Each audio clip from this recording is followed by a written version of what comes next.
I'm not Putin's puppet. I'm not Putin's apologist. So I'm giving them advice.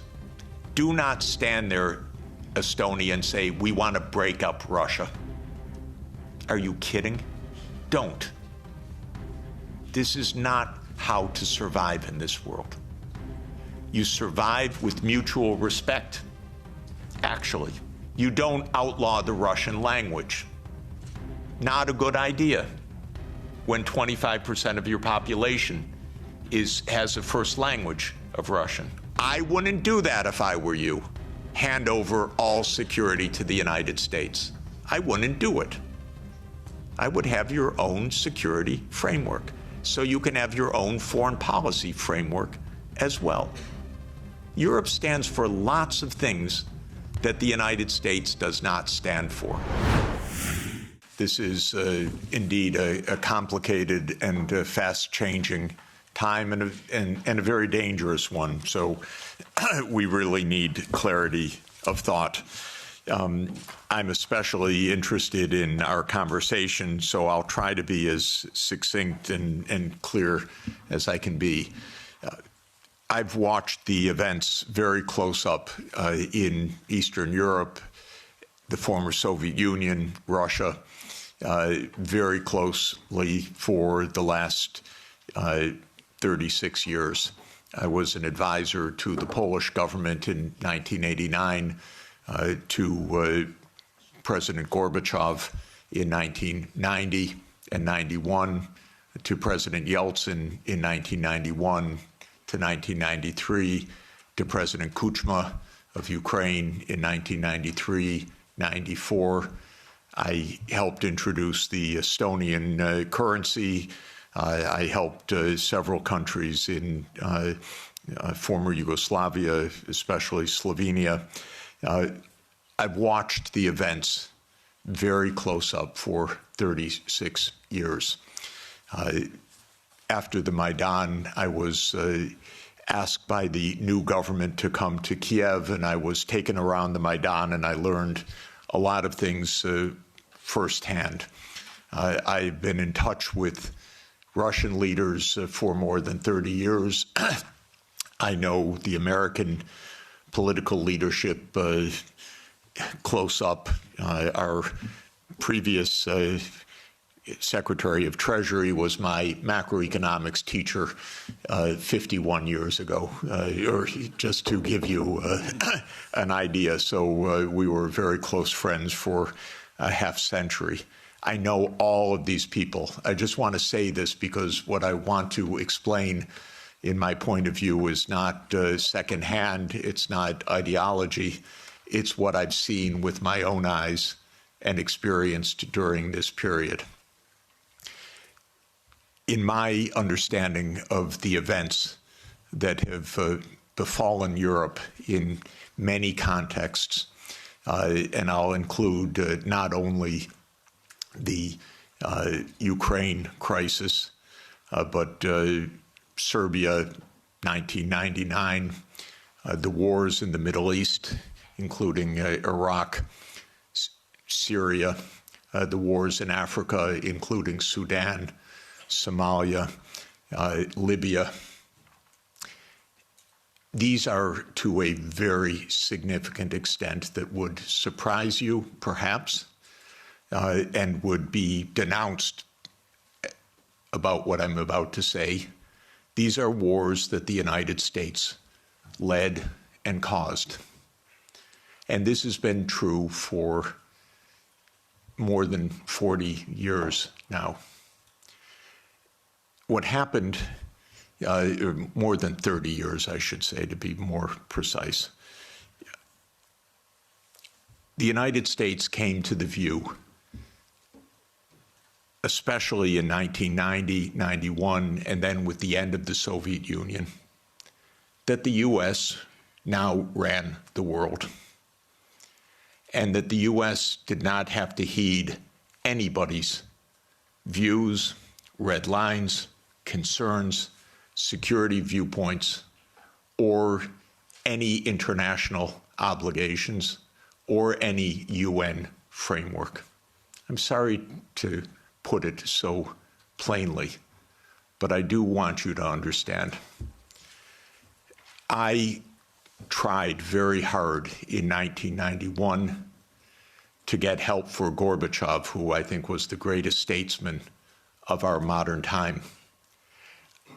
I recently read the archived memo of the National Security Council discussion of my proposal, how they completely dismissed it and laughed it off the table when I said that the United States should help the Soviet Union in financial stabilization and in making its reforms. And the memo documents, including some of my former colleagues at Harvard in particular, saying we will do the minimum that we will do to prevent disaster, but the minimum. It's not our job to help. Quite the contrary, it's not our interest to help. When the Soviet Union ended in 1991, the view became even more exaggerated. And I can name chapter and verse, but the view was we run the show. Cheney, Wolfowitz, and many other names that you will have come to know literally believed this is now a U.S. world, and we will do as we want. We will clean up from the former Soviet Union. We will take out any remaining allies. Countries like Iraq, Syria, and so forth will go. And we've been experiencing this foreign policy for now essentially 33 years. Europe has paid a heavy price for this because Europe has not had any foreign policy during this period that I can figure out. No voice, no unity, no clarity, no European interests, only American loyalty. There were moments where there were disagreements and very, I think, wonderful disagreements, especially in the last time of significance was 2003 in the Iraq War, when France and Germany said we don't support the United States going around the UN Security Council for this war. That war, by the way, was directly concocted by Netanyahu and his colleagues in the U.S. Pentagon. I'm not saying that it was a link or mutuality. I'm saying it was a direct war. That was a war carried out for Israel. It was a war that Paul Wolfowitz and Douglas Feith coordinated with Netanyahu. And that was the last time that Europe had a voice. And I spoke with European leaders then, and they were very clear, and it was quite wonderful. Europe lost its voice entirely after that, but especially in 2008. Now, what happened after 1991 to get to 2008 is that the United States decided that unipolarity meant that NATO would enlarge somewhere from Brussels to Vladivostok, step by step. There would be no end to eastward enlargement of NATO. This would be the U.S. unipolar world. If you play the game of Risk as a child, like I did, this is the U.S. idea, to have the peace on every part of the board. Any place without a U.S. military base is an enemy, basically. Neutrality is a dirty word in the U.S. political lexicon, perhaps the dirtiest word. At least if you're an enemy, we know you're an enemy. If you are neutral, you're subversive, because then you're really against us, because you're not telling us. You're pretending to be neutral. So this was the mindset, and the decision was taken formally in 1994, when President Clinton signed off on NATO enlargement to the east. You will recall that in February 7th, 1991, Hans-Dietrich Genscher and James Baker III spoke with Gorbachev. Genscher gave a press conference afterwards where he explained, NATO will not move eastward. We will not take advantage of the dissolution of the Warsaw Pact.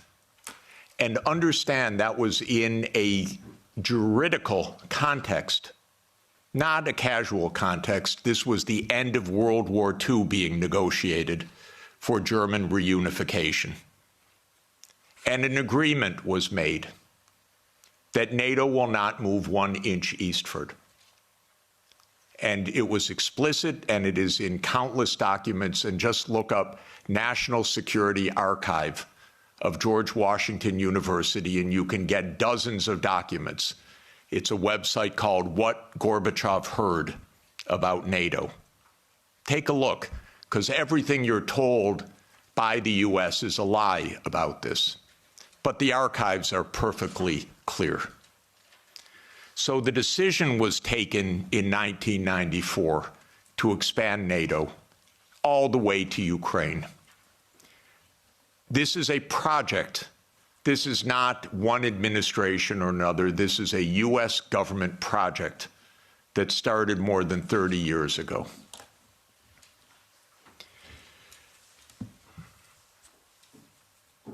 In 1997, Zbigniew Brzezinski wrote The Grand Chessboard.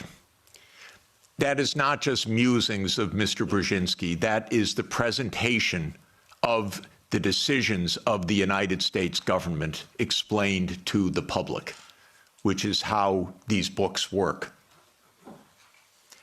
And the book describes the eastward enlargement of Europe and of NATO as simultaneous events. And there's a good chapter in that book that says, what will Russia do as Europe and NATO expand eastward? And I knew Zbigniew Brzezinski personally. He was very nice to me. I was advising Poland. He was a big help. He was a very nice and smart man, and he got everything wrong. So in 1997, he wrote in detail why Russia could do nothing but accede to the eastward expansion of NATO and Europe. In fact, he says the eastward expansion of Europe, and not just Europe, but NATO.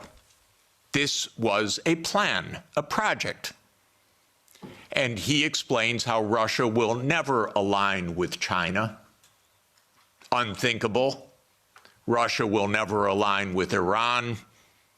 Russia has no vocation other than the European vocation.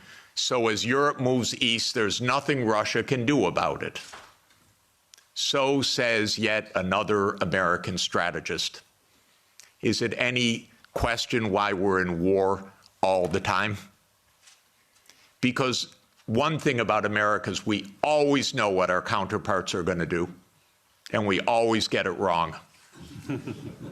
And one reason we always get it wrong is that in game theory that the American strategists play, you don't actually talk to the other side. You just know what the other side's strategy is. It's wonderful. It saves so much time. You don't need any diplomacy. So this project began, and we had a continuity of government for 30 years, until maybe yesterday, perhaps. 30 years of a project. Ukraine and Georgia were the keys to the project. Why? Because America learned everything it knows from the British. And so we are the wannabe British Empire. And what the British Empire understood in 1853, Lord Palmerston, excuse me, is that you surround Russia in the Black Sea and you deny Russia access to the Eastern Mediterranean, And all you're watching is an American project to do that in the 21st century. The idea was that there would be Ukraine, Romania, Bulgaria, Turkey, and Georgia as the Black Sea littoral that would deprive Russia of any international status by blocking the Black Sea and essentially by neutralizing Russia as more than a local power. Brzezinski's completely clear about this. And before Brzezinski, there was Mackinder. And who owns the island of the world owns the world. So this project goes back a long time. I think it goes back basically to Palmerston. And again, I've lived through every administration. I've known these presidents. I've known their teams. Nothing changed much from Clinton to Bush to Obama to Trump 1 to Biden. Maybe they got worse step by step. Biden was the worst in my view. Maybe also because he was not compos mentis for the last couple of years. And I say that seriously, not as a snarky remark. The American political system is a system of image. It's a system of media manipulation every day. It is a PR system. And so you could have a president that basically doesn't function and have that in power for 2 years and actually have that president run for re-election. And one damn thing is he had to stand on a stage for 90 minutes by himself. And that was the end of it. Had it not been that mistake, he would have gone on to have his candidacy, whether he was sleeping after 4 p.m. in the afternoon or not. So this is actually the reality. Everybody goes along with it. It's impolite to say anything that I'm saying because we don't speak the truth about almost anything in this world right now. So this project went on from the 1990s, bombing Belgrade 78 straight days in 1999 was part of this project. Splitting apart the country when borders are sacrosanct, aren't they indeed, except for Kosovo. That's fine, because borders are sacrosanct except when America changes them. Sudan was another related project. The South Sudan rebellion. Did that just happen because South Sudanese rebelled? Or can I give you the CIA playbook to please understand as grown-ups what this is about? Military events are costly. They require equipment, training, base camps, intelligence, finance. That comes from big powers. That doesn't come from local insurrections. South Sudan did not defeat North Sudan or Sudan in a tribal battle.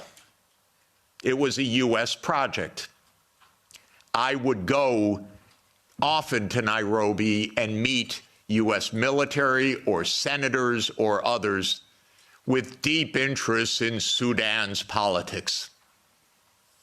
This was part of the game of unipolarity.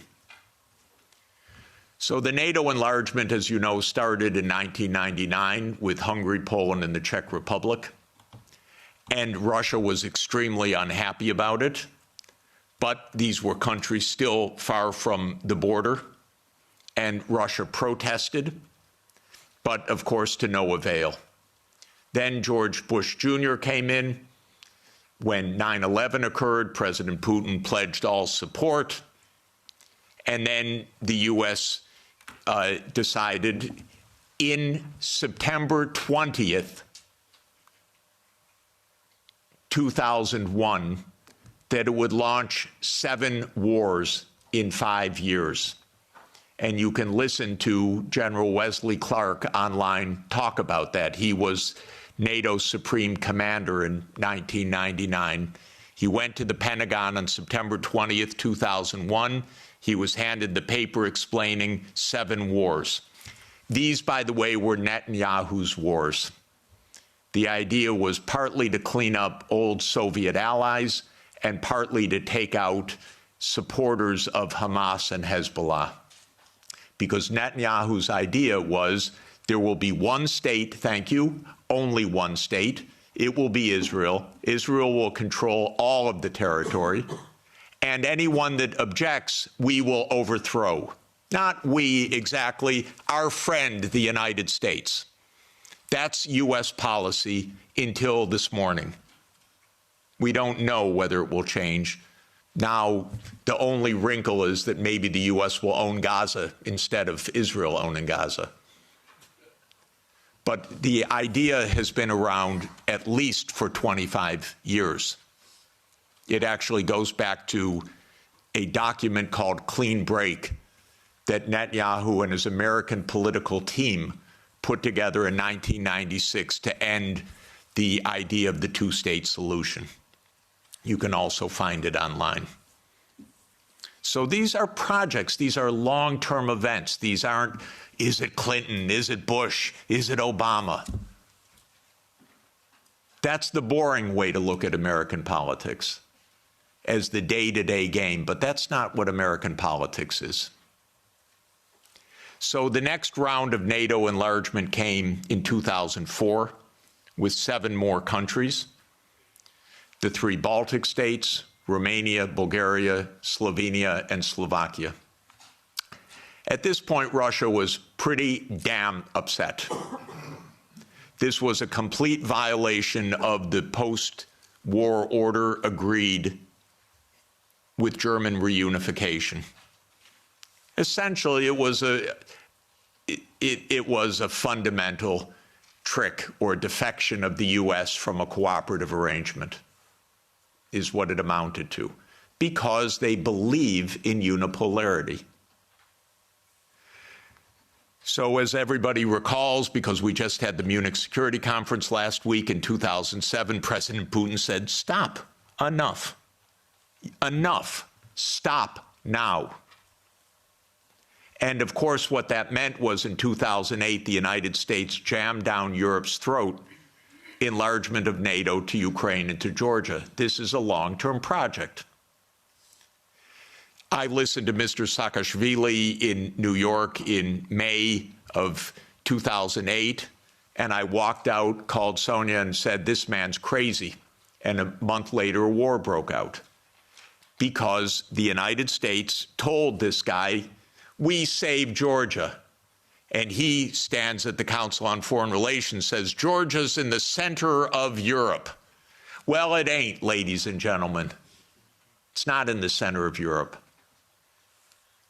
And the most recent events are not helpful for Georgia, for its safety, and your MPs going there, or MEPs going there, and European politicians. That gets Georgia destroyed. That doesn't save Georgia. That gets Georgia destroyed.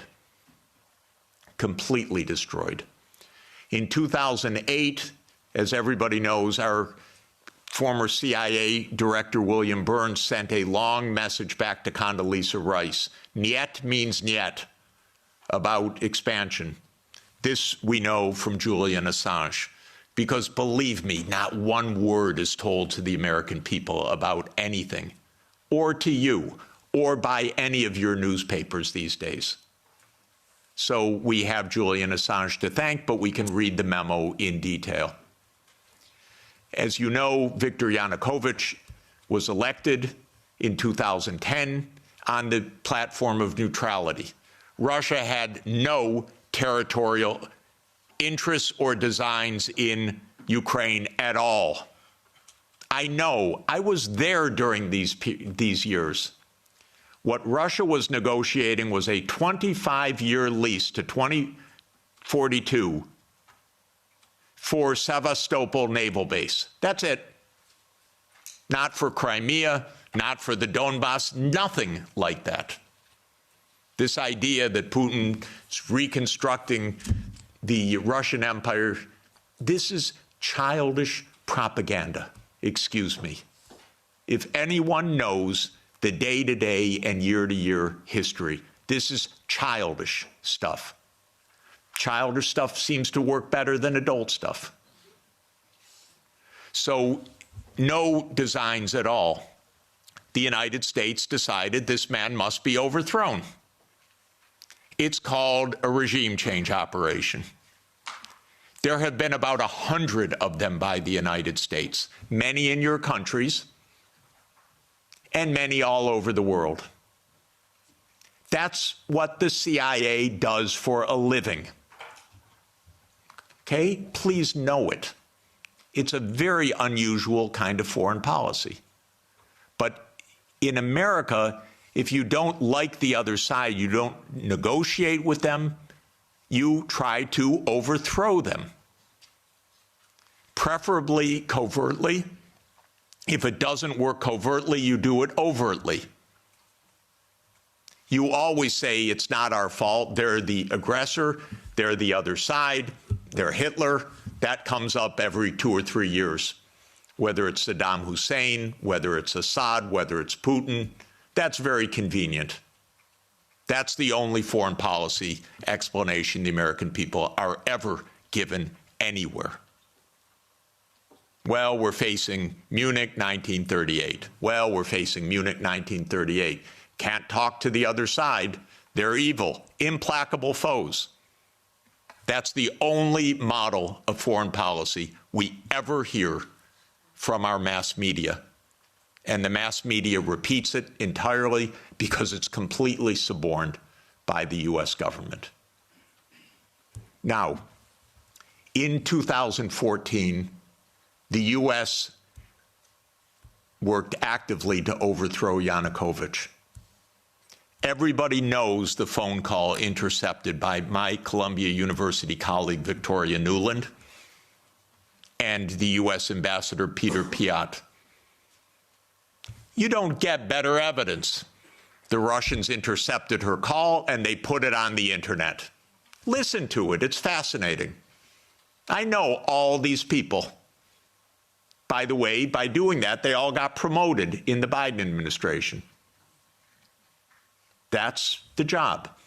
Now, when the Maidan occurred, I was called immediately. Oh, Professor Sachs, the new Ukrainian prime minister would like to see you to talk about the economic crisis. Because I'm pretty good at that. And so I flew to Kiev, and I was walked around the Maidan. And I was told how the U.S. paid the money for all the people around the Maidan. Spontaneous, revolution of dignity. Ladies and gentlemen, please, where do all these media outlets come from? Where does all this organization come from? Where do all these buses come from? Where do all these people called in come from? Are you kidding? This is organized effort. And it's not a secret, except to citizens of Europe and the United States. Everyone else understands it quite clearly. Then came Minsk, and especially Minsk II, which, by the way, was modeled on South Tyrolean autonomy. And the Belgians could have related to Minsk II very well. It said there should be autonomy for the Russian-speaking regions in the east of Ukraine. It was supported unanimously by the UN Security Council. The United States and Ukraine decided it was not to be enforced. Germany and France, which were the guarantors of the Normandy process, let it go. And it was absolutely another direct American unipolar action with Europe, as usual, playing completely useless subsidiary role even though it was a guarantor of the agreement. Trump, one, raised the armaments. There were many thousands of deaths in the shelling by Ukraine in the Donbass. There was no Minsk II agreement. And then Biden came into office. And again, I know all these people. I used to be a member of the Democratic Party. I now am strictly sworn to be a member of no party, because both are the same anyway, and because this is, the Democrats became complete warmongers over time, and there was not one voice about peace, just like most of your parliamentarians, the same way. So at the end of 1991, Putin put on the table a last effort in two security agreement drafts, one with Europe and one with the United States. The U.S. put on the table December 15th, 2021. I had an hour call with Jake Sullivan in the White House begging, Jake, avoid the war. You can avoid the war. All you have to do is say NATO will not enlarge to Ukraine. And he said to me, oh, NATO's not going to enlarge to Ukraine. Don't worry about it. I said, Jake, say it publicly. No, we can't say it publicly. Say, Jake, you're going to have a war over something that isn't even going to happen?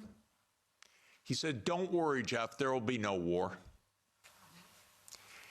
These are not very bright people. I'm telling you, if I can give you my honest view, they're not very bright people. And I've dealt with them for more than 40 years. They talk to themselves. They don't talk to anybody else. They play game theory. In non-cooperative game theory, you don't talk to the other side. You just make your strategy. This is the essence of game theory. It's not negotiation theory. It's not peacemaking theory. It is unilateral, non-cooperative theory, if you know formal game theory. That's what they play. It started at the Rand Corporation. That's what they still play. In 2019, there's a paper by Rand, How Do We Extend Russia? Do you know they wrote a paper, which Biden followed, How Do We Annoy Russia? That's literally the strategy. How do we annoy Russia? We're trying to provoke it, trying to make it break apart, maybe have regime change, maybe have unrest, maybe have economic crisis. That's what you call your ally. Are you kidding? So I had a long and frustrating phone call with Sullivan. I was standing out in the freezing cold. I happened to be trying to have a ski day. And there I was, Jake, don't have the war. Oh, there'll be no war, Jeff. We know a lot of what happened the next month, which is that they refused to negotiate. The stupidest idea of NATO is the so-called open door policy. Are you kidding? NATO reserves the right to go where it wants without any neighbor having any say whatsoever? Well, I tell the Mexicans and the Canadians, don't try it. You know, Trump may want to take over Canada. So Canada could say to China, why don't you build a military base in Ontario? I wouldn't advise it. And the United States would not say, well, it's an open door. That's their business. I mean, they can do what they want. That's not our business. But grown-ups in Europe repeat this. In Europe, in your commission, your high representative. This is nonsense stuff. This is not even baby geopolitics. This is just not thinking at all. So the war started. What was Putin's intention in the war? I can tell you what his intention was. It was to force Zelensky to negotiate neutrality. And that happened within 7 days of the start of the invasion. You should understand this, not the propaganda that's written about this. Oh, that they failed and he was going to take over Ukraine. Come on, ladies and gentlemen, understand something basic. The idea was to keep NATO, and what is NATO? It's the United States, off of Russia's border. No more, no less. I should add one very important point. Why are they so interested? First, because if China or Russia decided to have a military base on the Rio Grande or in the Canadian border, not only would the United States freak out, we'd have war within about 10 minutes, but because the United States unilaterally abandoned the anti-ballistic missile treaty in 2002 and ended the nuclear arms control framework by doing so. And this is extremely important to understand. The nuclear arms control framework is based on trying to block a first strike. The ABM treaty was a critical component of that. The U.S. unilaterally walked out of the ABM treaty in 2002. It blew a Russian gasket. So everything I've been describing is in the context of the destruction of the nuclear framework as well. And starting in 2010, the U.S. put in Aegis missile systems in Poland and then in Romania. And Russia doesn't like that. And one of the issues on the table in December and January, December 2021, January 2022, was, does the United States claim the right to put missile systems in Ukraine? And Blinken told Lavrov in January 2022, the United States reserves the right to put missile systems wherever it wants. That's your putative ally. And now let's put intermediate missile systems back in Germany. The United States walked out of the INF treaty unilaterally in 2019. There is no nuclear arms framework right now. None.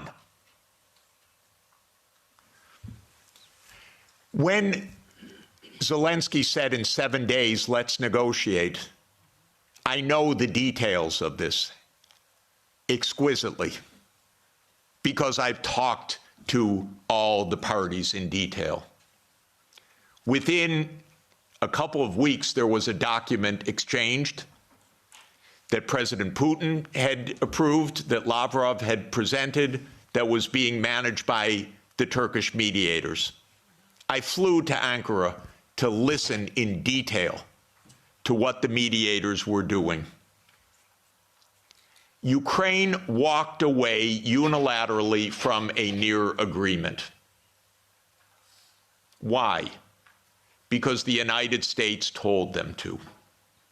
Because the UK added icing to the cake by having Bojo go in early April to Ukraine and explain. And he has recently, and if your security is in the hands of Boris Johnson, God help us all. Keith Starmer turns out to be even worse. It's unimaginable, but it is true. Boris Johnson has explained, and you can look it up on the website, that what's at stake here is Western hegemony. Not Ukraine, Western hegemony. Michael and I met at the Vatican with a group in the spring of 2022, where we wrote a document explaining nothing good can come out of this war for Ukraine. negotiate now because anything that takes time will mean massive amounts of deaths, risk of nuclear escalation, and likely loss of the war. I wouldn't change one word from what we wrote then. Nothing was wrong in that document. And since that document, since the U.S. talked the negotiators away from the table, about 1 million Ukrainians have died or been severely wounded. And the American senators, who are as nasty and cynical and corrupt as imaginable, say this is wonderful expenditure of our money because no Americans are dying. It's the pure proxy war. One of our senators nearby me, Blumenthal, says this out loud. Mitt Romney says this out loud. It's best money America can spend. No Americans are dying. It's unreal. Now, just to bring us up to yesterday, this failed. This project failed. The idea of the project was that Russia would fold its hand. The idea all along was Russia can't resist, as Zbigniew Brzezinski explained in 1997. The Americans thought we have the upper hand. We're going to win because we're going to bluff them. They're not really going to fight. They're not really going to mobilize. The nuclear option of cutting them out of SWIFT, that's going to do them in. The economic sanctions, that's going to do them in. The HIMARS, that's going to do them in. The ATACMS, the F-16s. Honestly, I've listened to this for 70 years. I've listened to it as semi-understanding, I'd say, for about 56 years. They speak nonsense every day. My country, my government. This is so familiar to me, completely familiar. I begged the Ukrainians, and I had a track record with the Ukrainians. I advised the Ukrainians. I'm not anti-Ukrainian, I'm pro-Ukrainian completely. I said, save your lives, save your sovereignty, save your territory, be neutral. Don't listen to the Americans. I repeated to them the famous adage of Henry Kissinger, that to be an enemy of the United States is dangerous, but to be a friend is fatal. Okay, so let me repeat that for Europe. To be an enemy of the United States is dangerous, but to be a friend is fatal. So let me now finalize a few words about Trump. Trump does not want the losing hand. This is why it is more likely than not this war will end, because Trump and President Putin will agree to end the war. If Europe does all its great warmongering, it doesn't matter. The war is ending. So get it out of your system. Please tell your colleagues. It's over. And it's over because Trump doesn't want to carry a loser. That's it. It's not some great morality. He doesn't want to carry a loser. This is a loser.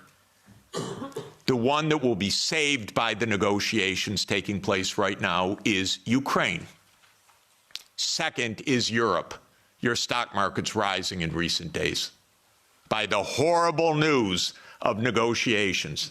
I know this has been met with the sheer horror in these chambers, but this is the best news that you could get. Now, I encouraged, they don't listen to me, but I tried to reach out to some of the European leaders. Most don't want to hear anything from me at all. But I said, don't go to Kiev. Go to Moscow. Discuss with your counterparts. Are you kidding? You're Europe. You're 450 million people. You're a $20 trillion economy. You should be the main economic trading partner of Russia. It's natural links. By the way, if anyone would like to discuss how the U.S. blew up Nord Stream, I'd be happy to talk about that.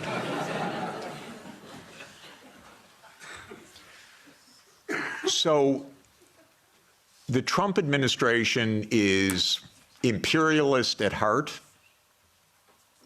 It is great powers dominate the world. It is we will do what we want when we can. We will be better than a senescent Biden, and we'll cut our losses where we have to. There are several war zones in the world, the Middle East being another. We don't know what will happen with that. Again, if Europe had a proper policy, you could stop that war. I'll explain how.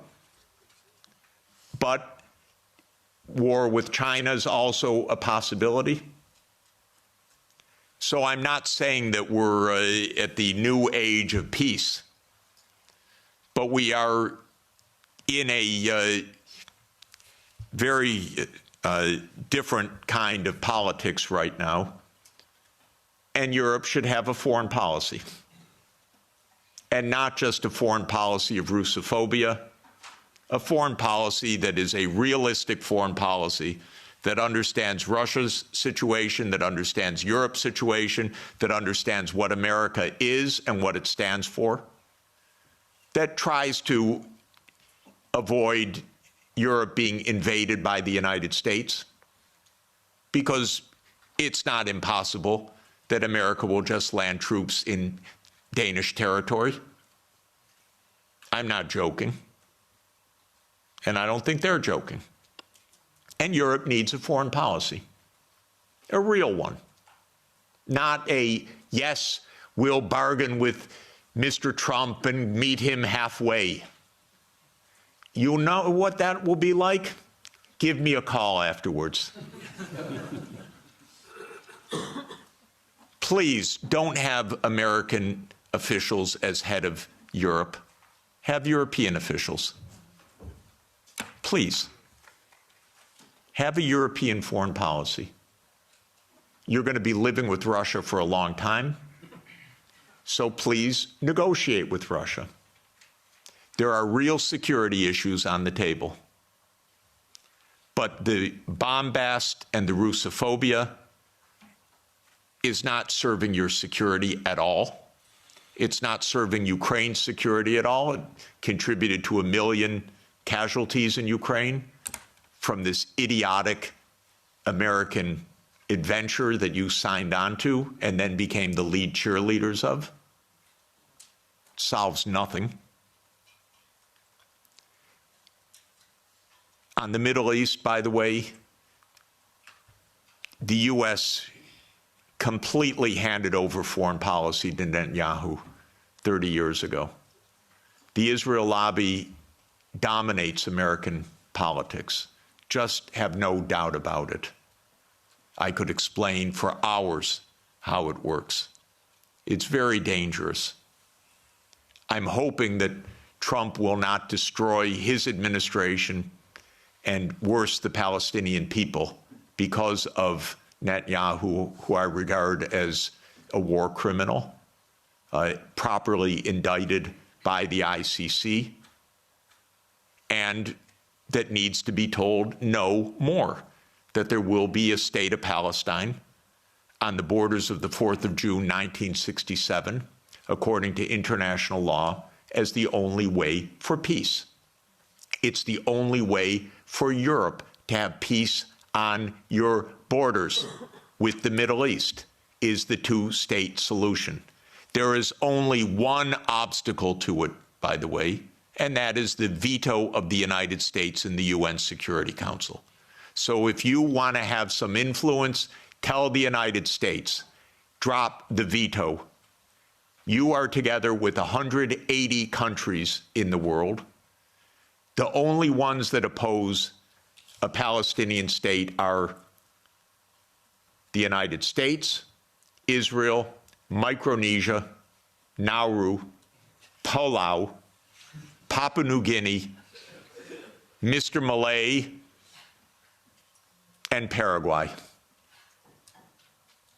So this is a place where Europe could have a big influence. Europe has gone silent about the JCPOA and Iran.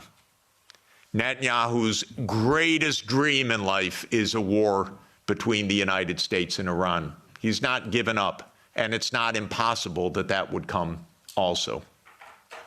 And that's because the U.S. in this regard does not have an independent foreign policy. It is run by Israel. It's tragic. It's amazing, by the way. And it could end. Trump may say that he wants foreign policy back. Maybe. I'm hoping that it's the case. Finally, let me just say with respect to China, China is not an enemy. China is just a success story. That's why it is viewed by the United States as an enemy, because China is a bigger economy than the United States. That's all.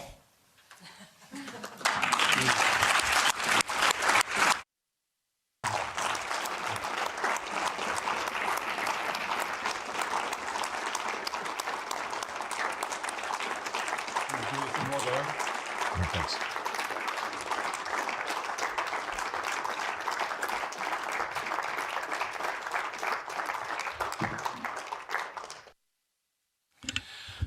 Very well. Now, questions. Please don't make any statements. Just make questions, because we are too many and we don't have all that much time. So where do I start? I start with on the left side. I have a preference to the left, as you know. You come on. Yeah, go ahead. Thank you, Jeffrey Sachs. From the Czech Republic, we are glad we have you here. We have a problem. We were cursed by a witch who told the EU, and the EU is mugged. So it won't be improved until 2029.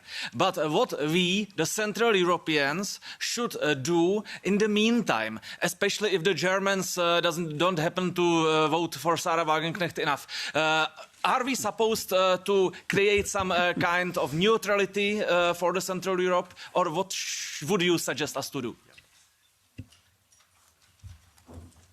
So, first of all my grandchildren are Czech, I want you to know.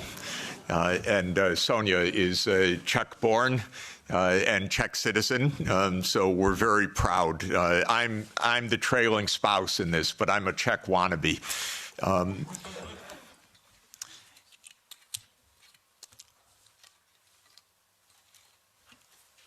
Europe needs to have a foreign policy that is a European foreign policy, and it needs to be a realist foreign policy. Realist is not hate. Realist is actually trying to understand both sides and to negotiate. There are two kinds of realists, defensive realists and offensive realists. My dear friend John Mearsheimer, who is the offensive realist, we're very close friends and I love him, but I believe more than he does, you talk to the other side and you find a way to make an understanding. And so basically, Russia is not going to invade Europe. This is the fundamental point. It may get up to the Dnieper River. It's not going to invade Europe. But there are real issues. The main issue for Russia was the United States, because Russia, as a major power and the largest nuclear power in the world, was profoundly concerned about U.S. unipolarity from the beginning. Now that this is seemingly, possibly ending, Europe has to open negotiations directly with Russia as well, because the United States will quickly lose interest. and you're going to be living with Russia for the next thousands of years. Okay? So what do you want? You want to make sure that the Baltic states are secure. The best thing for the Baltic states is to stop their Russophobia. This is the most important thing. Estonia has about 25% Russian citizens, or Russian-speaking citizens, ethnic Russians. Latvia, the same. Don't provoke the neighbor. That's all. This is not hard. It really isn't hard. And again, I want to explain my point of view. I have helped these countries, the ones I'm talking about, trying to advise. I'm not their enemy. I'm not Putin's puppet. I'm not Putin's apologist. I worked in Estonia. They gave me, I think it's the second highest civilian honor that a president of Estonia can bestow on a non-national, because I designed their currency system for them in 1992. So I'm giving them advice. Do not stand there, Estonia, and say, we want to break up Russia. Are you kidding? Don't.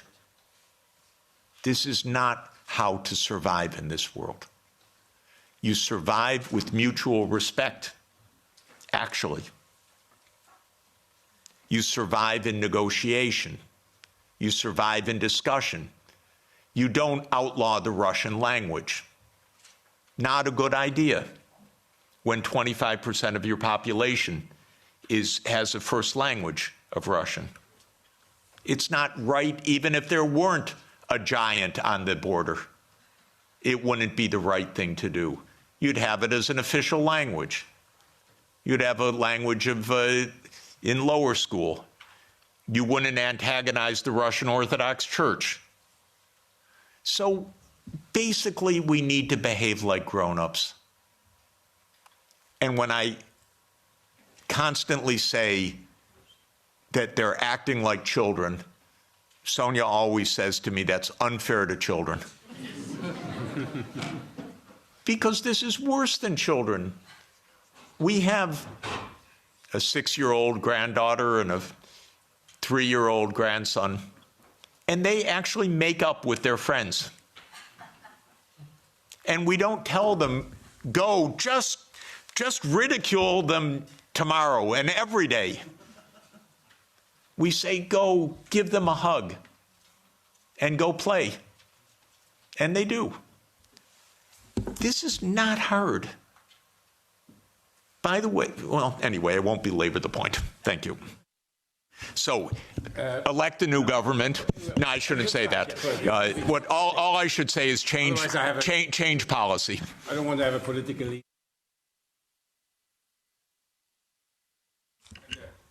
Does that work? Yeah. Hi, my name's Ciara. I'm a reporter with the Brussels Times. Thank you for the fascinating talk, Jeffrey. I just wanted to ask you about Trump's statements about wanting NATO members to increase their spending by 5%. And we're now seeing lots of countries scrambling to prove that they're going to do that, including Belgium. And given that Belgium is also the NATO headquarters, I wanted to ask you what would be the appropriate response to those statements by NATO members? Thanks. We don't see exactly eye to eye on this question, so let me give you my own view. My first recommendation, with all respect to Brussels, is move the NATO headquarters somewhere else. I mean it seriously, because one of the worst parts of European policy right now is a complete confusion of Europe and NATO. These are completely different, but they became exactly the same. Europe is much better than NATO. In my opinion, NATO isn't even needed anymore. I would have ended it in 1991. But because the U.S. viewed it as an instrument of hegemony, not as a defense against Russia, it continued afterwards. But the confusion of NATO and Europe is deadly, because expanding Europe meant expanding NATO, period. And these should have been completely different things. So this is the first point. My own view, again, with all respect to Michael, we only had a brief conversation about it, is that Europe basically should have its own foreign policy and its own military security, its own strategic autonomy, so-called. And it should. I'm in favor of that. I would disband NATO, and maybe Trump is going to do it anyway. Maybe Trump's going to invade Greenland. Who knows? Then you're really going to find out what NATO means. So I do think that Europe should invest in its security. 5% is outlandish, ridiculous, absurd, completely absurd. No one needs to spend anything like that amount. 2 to 3% of GDP, probably under the current circumstances. What I would do, by the way, is buy European production. Because actually, strangely, weirdly, unfortunately in this world, and it's a truism, but it's unfortunate, so I'm not championing it, a lot of technological innovation spins off from the military sector because governments invest in the military sector. So Trump is an arms salesman. You understand that. He's selling American arms. He is selling American technology. Vance told you a few days ago, don't even think about having your own AI technology. So please understand that this increase of spending is for the United States, not for you. And in this sense, I'm completely against that approach. But I would not be against an approach of Europe spending 2 to 3% of GDP for a unified European security structure and invested in Europe and European technology, and not having the United States dictate the use of European technology. It's so interesting. It's the Netherlands that produces the only machines of advanced semiconductors, extreme ultraviolet lithography. It's ASML. But America determines every policy of ASML. The Netherlands doesn't even have a footnote. I wouldn't do that if I were you. Hand over all security to the United States. I wouldn't do it. I would have your own security framework, so you can have your own foreign policy framework as well. Europe stands for lots of things that the United States does not stand for. Europe stands for climate action. By the way, rightly so, because our president is completely bonkers on this. And Europe stands for decency, for social democracy as an ethos. I'm not talking about a party. I'm talking about an ethos of how equality of life occurs. Europe stands for multilateralism.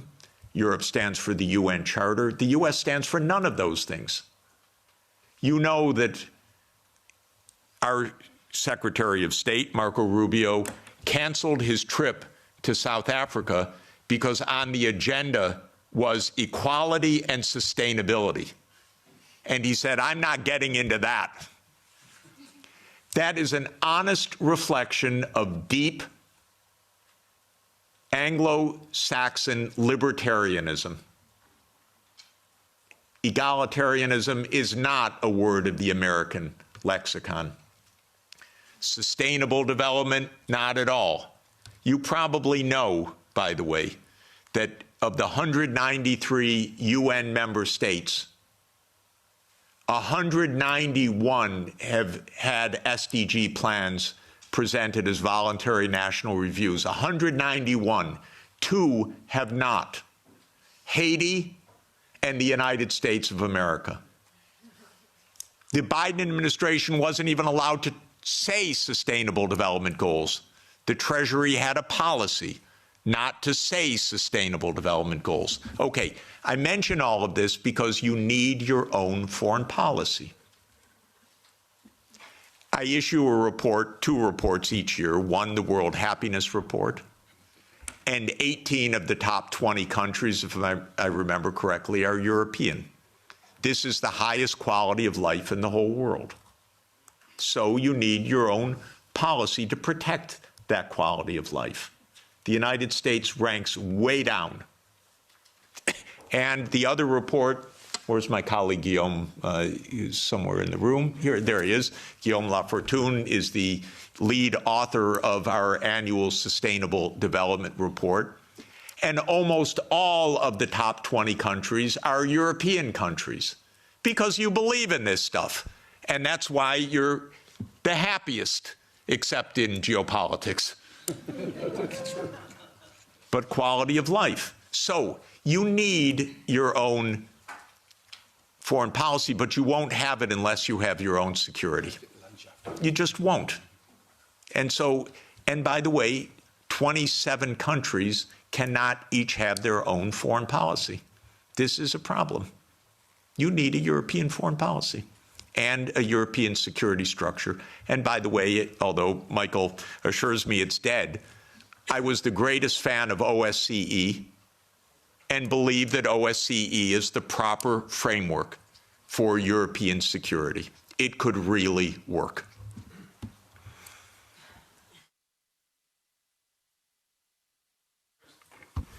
Thank you very much. Yeah, okay. Thank you, Professor. I'm from Slovakia, and my Prime Minister, Robert Fico, was almost shot dead because the opinions you had the similar with him. Yes, we are, as a Slovakia, Slovak government, of the few countries in the European Union, we are talking to Russians. 2 months ago, I was talking with Mr. Medvedev. In 2 weeks, I will be talking in Duma with Mr. Slutsky, who is the chairman of the Russian Foreign Affairs Committee in Moscow. Maybe my question is, what would be your message to Russians in this moment? Because as I heard, they are on the victorious wave. They have no reason not to conquer the Donbass because that's their war aim. And what can Trump can offer to them to stop the war immediately? What would be the message for Russians from your side? Thank you very much. Lots of important things are now on offer and on the table, and I believe that the war will end quickly because of this, and this will be at least one blessing in a very, very difficult time.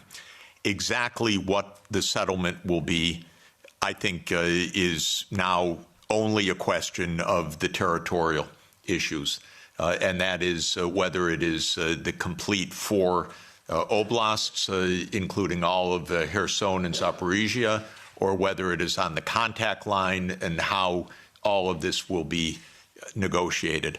I'm not in the room of the negotiations, so I can't really say more, but the basis will be there will be territorial concessions, there will be neutrality, there will be security guarantees for Ukraine, for all parties.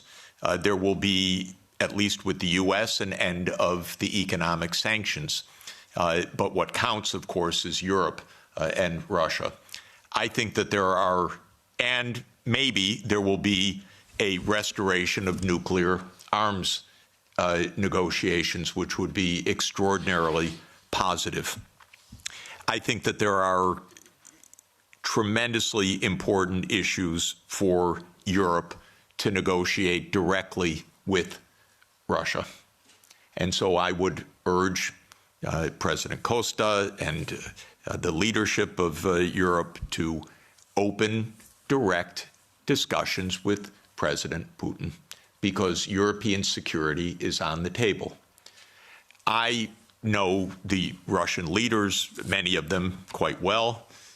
They are good negotiators, and you should negotiate with them, and you should negotiate well with them. I would ask them some questions.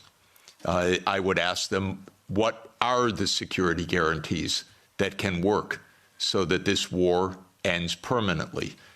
What are the security guarantees for the Baltic states? What should be done?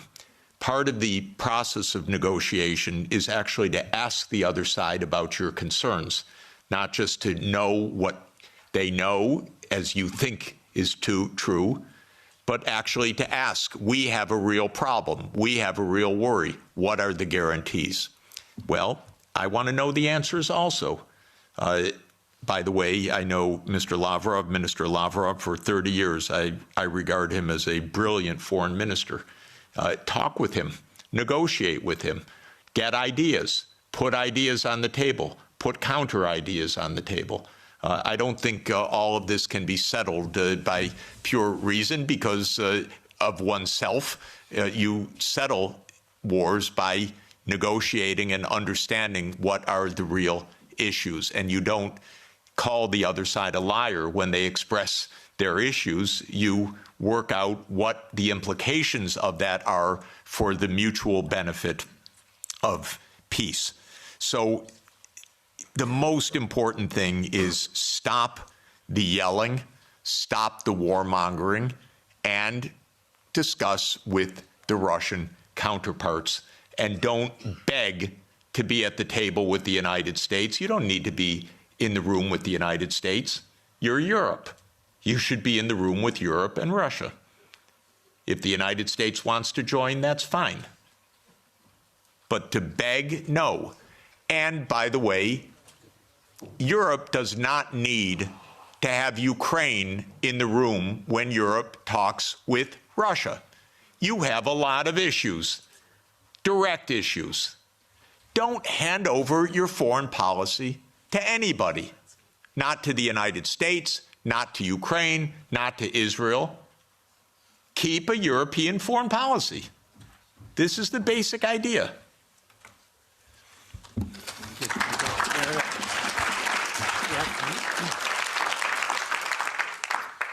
Hans Neuhoff from the Sovereignists political group in this parliament, Alternative for Germany as political party.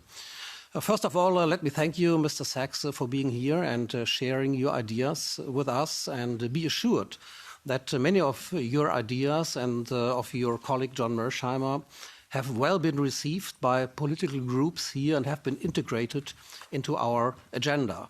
I widely share your views, yet there's one question regarding the historical account that you gave where I would like to go in some detail. And this concerns the beginning of NATO expansion.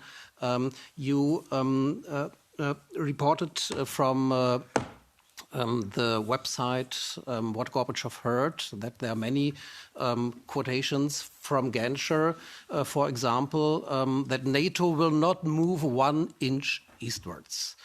Now, the 2+4 treaty has been signed in September 1990, right, in Moscow. So at that point in time, the Warsaw Pact still existed. And countries like Poland, Hungary, and Czechia were not part of the negotiations for the 2 and 4 treaty. So the Warsaw Pact actually dissolved in July 1991, and the Soviet Union dissolved in December 1991.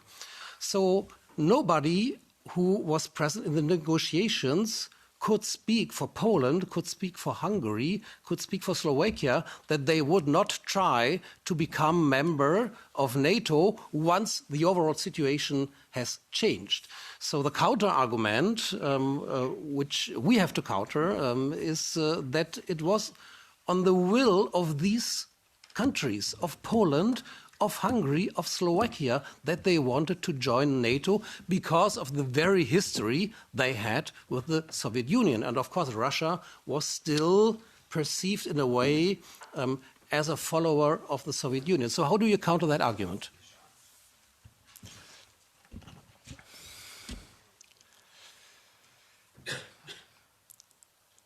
I have no doubt of why Hungary, Poland, Czech Republic, Slovakia wanted to join NATO. The question is, what is the U.S. doing to make peace? Because NATO is not a choice of Hungary, Poland, Czech Republic, or Slovakia.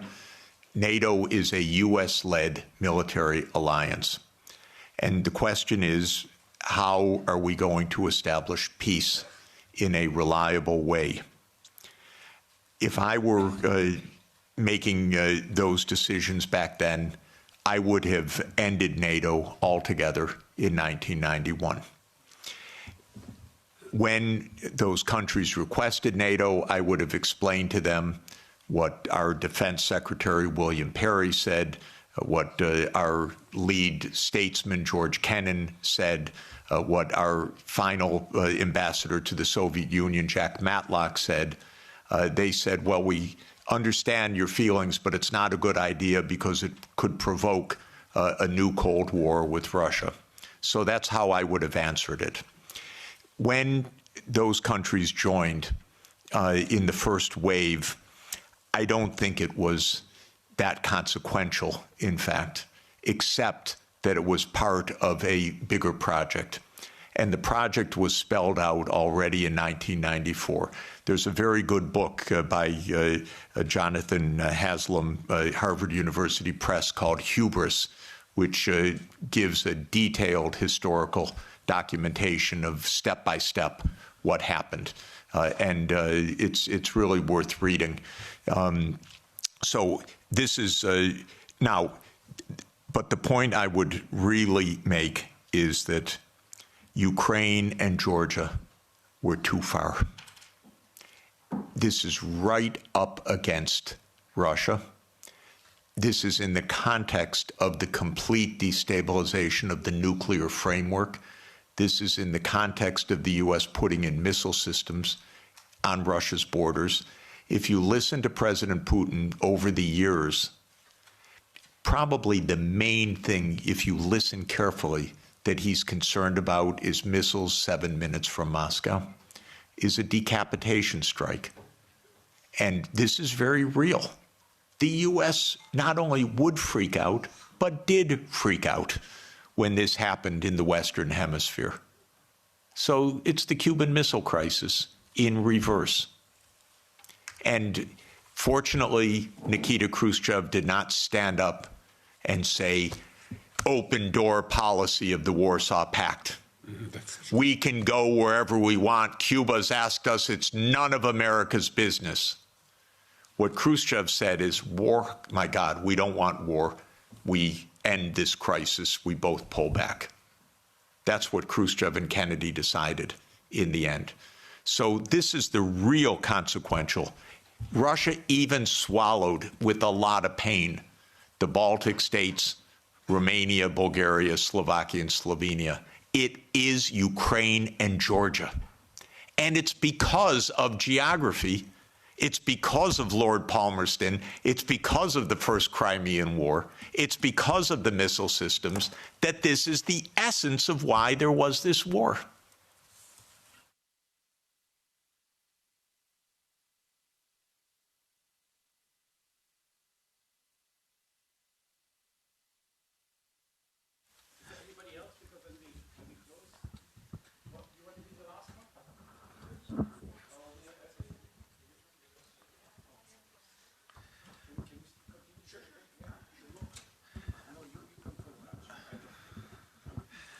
Thank you very much, Professor Sachs, for coming.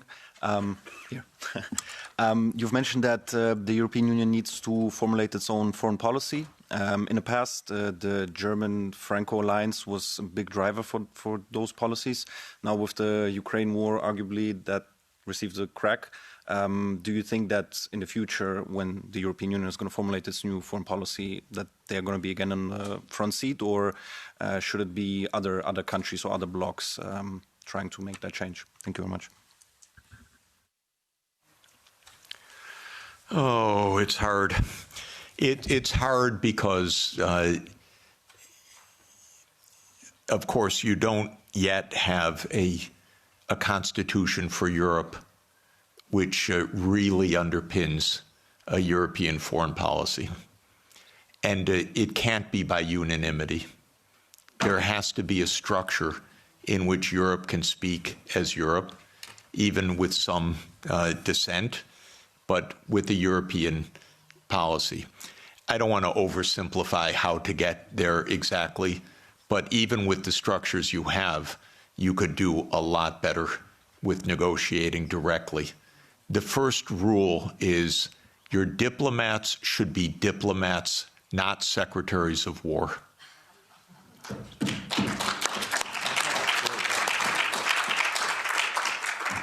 Honestly, that would go halfway, at least, to where you want to go. A diplomat is a very special kind of talent. A diplomat is trained to sit together with the other side and to listen, to shake hands, to smile, and to be pleasant. It's very hard. It's a skill. It's training. It's a profession. It's not a game. You need that kind of diplomacy. I'm sorry, we are not hearing anything like that. I'll just make a couple complaints. First, Europe is not NATO, as I said. I thought Stoltenberg was the worst, but I was wrong. It just keeps getting worse. Could someone in NATO stop talking, for God's sake, about more war? And could NATO stop speaking for Europe, and Europe stop thinking it's NATO? This is the first absolute point. Second, I'm sorry, but your High Representative Vice Presidents need to become diplomats. Diplomacy means going to Moscow, inviting your Russian counterpart here, discussing. This doesn't happen till now.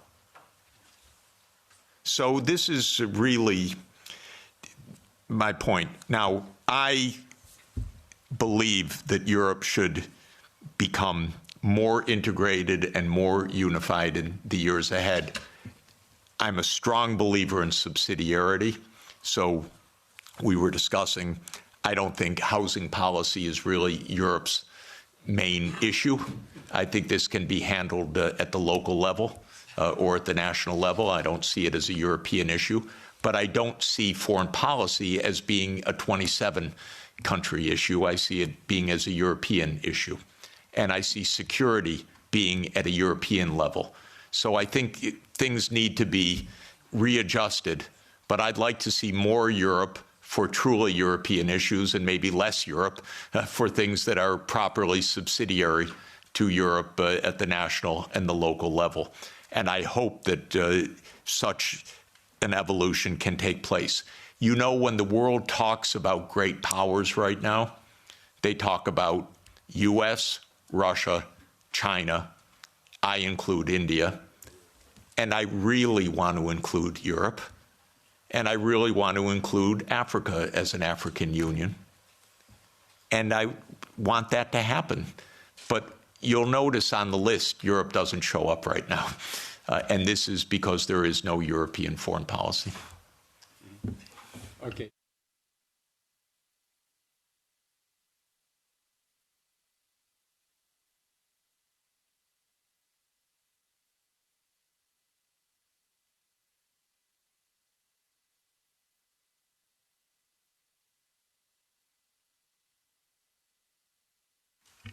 Thank you very much, and thank you very much, Professor, for this very courageous speech, very clear speech also that you made. I'm an MEP from Luxembourg. My question is the following. What are the long-term consequences of this lost war? We lost the war, now we have an uncertain future for NATO. We have also clearly, and you referred to it, the marginalization of Europe. We have a strengthening of the BRICS countries, which can be rivals in many respects. So will there be a future for a collective West over the next 20 or 30 years? Thank you very much. I don't believe there is a collective West. I believe that there is a United States and Europe that are in some areas in parallel interests and in many areas not in parallel interest. I want Europe to lead sustainable development, climate transformation, global decency. I believe if the world looked more like Europe, it'd be a happier, more peaceful, safer world. And longevity and better food, by the way. But just saying, in any event, Europe has a vocation that is rather different from the American tradition and, frankly, from the Anglo-Saxon tradition, because it's been 200 years of Anglo-Saxon hegemony or aspirational hegemony. The British still believe they run the world. It's amazing what nostalgia means. They don't even stop.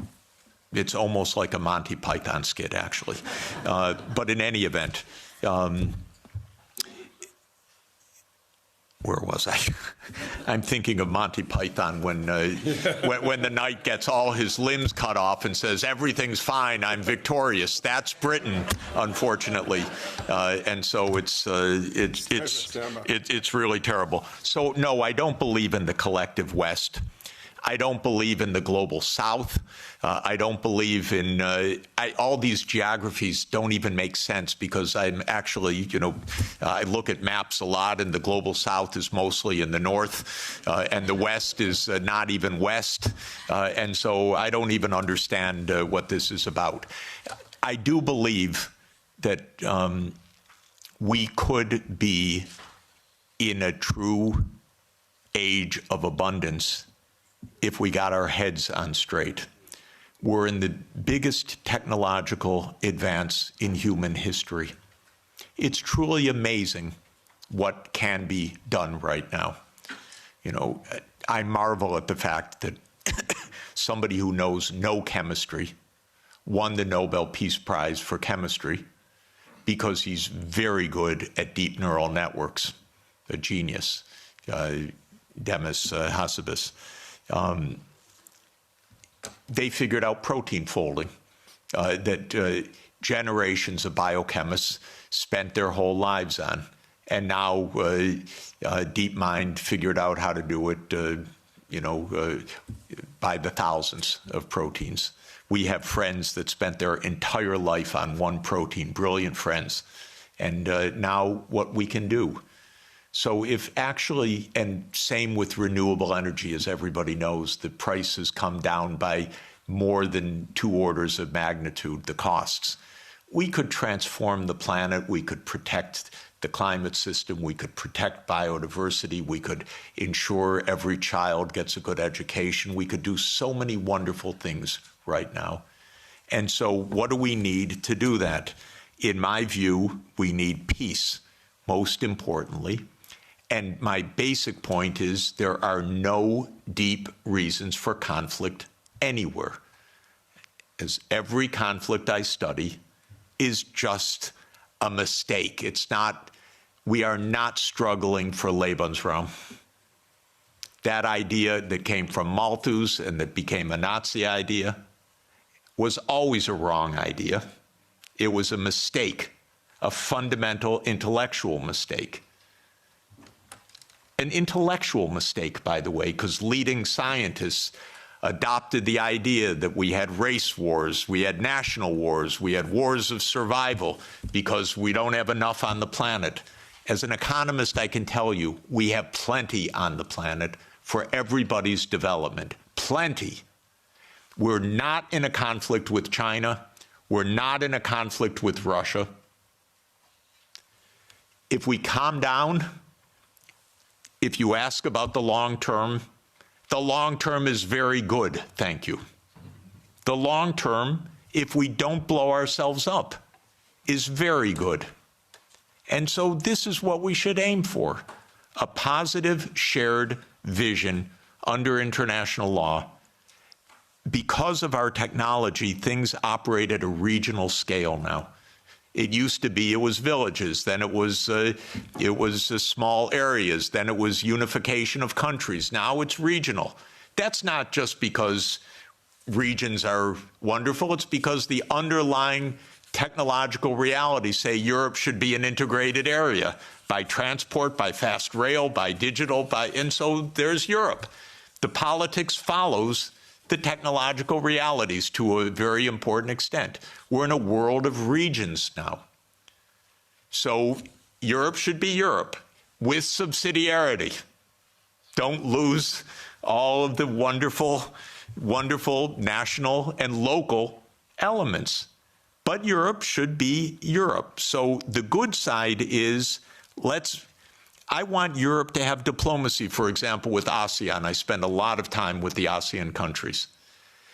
If the EU Green Deal, wonderful idea.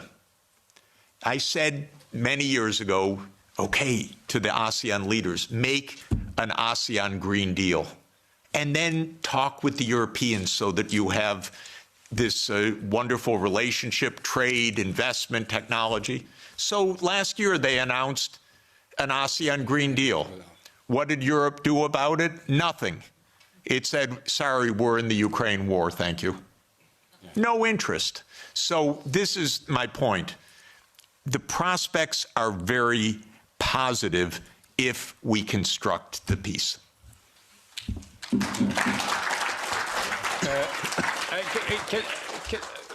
Because we have to go, I get all the time messages that I should leave the room. Short. So something very short? Yeah. It's quite short, sorry. Yeah. Thank you a lot for the lecture. I wanted to ask, do you think way out of the conflict is some sort of style of Finlandization? And then also, do you think is that the way you would have liked to see, for example, Finland and Sweden's NATO process that do you think that a way out of the conflict is some kind of style of Finlandization? And then, is that what you would have? Is that what you would have liked to see, Sweden and Finland's foreign policy as an example? Is that instead of them becoming members of NATO, is that the way that you would have liked to see these countries handle their foreign policy? And do you think that these countries that border Russia should just kind of succumb to their fate? That okay, we can't provoke Russia. This is the way we have to live. And then, very good. Excellent question. And let me just report one part about Finlandization. Finlandization landed Finland #1 in the World Happiness Report year after year. Rich, successful, happy, and secure. That's pre-NATO. So Finlandization was a wonderful thing. #1 in the world. When Sweden and Finland and Austria were neutral, bravo, smart. When Ukraine was neutral, smart. If you have two superpowers, keep them apart a little bit. You don't have to be right with your nose up against each other, especially if one of them, the US, is pushing its nose into the other one. And so Finlandization, to my mind, has a very positive connotation. So does Austrianization. Austria, 1955, signed its neutrality. The Soviet army left. And Austria is a wonderful place, by the way. Absolutely wonderful. And so this is basic how to avoid conflict. If the United States had any sense at all, it would have left these countries as a neutral space in between the U.S. military and Russia. But that's where the U.S. lost it. Okay. Thank you very much. Let me... I just want to end with an appeal. I think we both agree that we will have the war will end within a month or two. that means the fighting will end. It doesn't mean that we will have peace in Europe. The peace in Europe, that has to be done by us, by Europeans, not by a president from the United States. We have to create this peace, and that is Europe, which includes, of course, Belarus, Russia, and all these other countries. So we have to do something. And we are here a parliament. As parliamentarians, we represent people. We are the only legitimate, democratically legitimate institution in the European Union. Maybe we should have become all a little bit more proactive in trying to move this peace process forwards across party lines. I think, I don't know how many parties here really are, but that we can talk to each other without saying, you're from this party, you're from this party. I think we really have to concentrate. If here we could not take more initiative from the parliament vis-à-vis the commission and saying, we are presenting the people, not you. We are presenting the people. And these people in Europe want peace, and that's what we should go.